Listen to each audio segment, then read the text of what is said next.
És un recull de 13 contes units per un mateix fil conductor, que és el de l'amor. Quan jo vaig llegir això a la contraportada, que jo va ser poc, i vaig pensar que em trobarien 13 històries lacrimògenes, que el millor que podria fer és tenir la casa de mocadors al costat perquè em conec i sé que acabo plorant. I després vaig canviar el xip i vaig pensar, bé, igual no, igual són històries truculentes, de sang i fetge. Res, mentida, ni una ni l'altra. Vaig xerrar amb les dues percepcions. I el que em vaig trobar van ser... Res tenia a veure amb el que jo pensava. La Sílvia ens porta històries de temàtica molt diferent.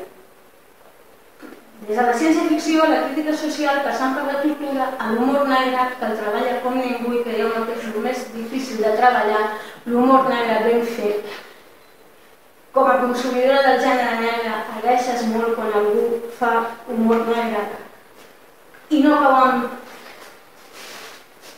amb els tòpics o rosa de banalitat. No, no és el cas, és un humor que flueix, que penetra, que t'arrenca un somriure i de vegades inclús una rialla. Una de les coses que més em va sorprendre i que jo personalment com a lectora agraeixo és que no hi ha cap història que s'assembli a l'altra. Els 13 contes són radicalment diferents entre ells.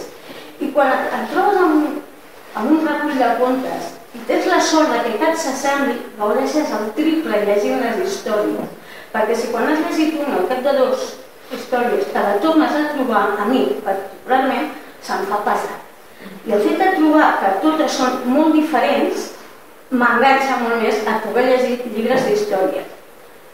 Impossible fer 5 cèntims de carta als contes sense destrimpar-la.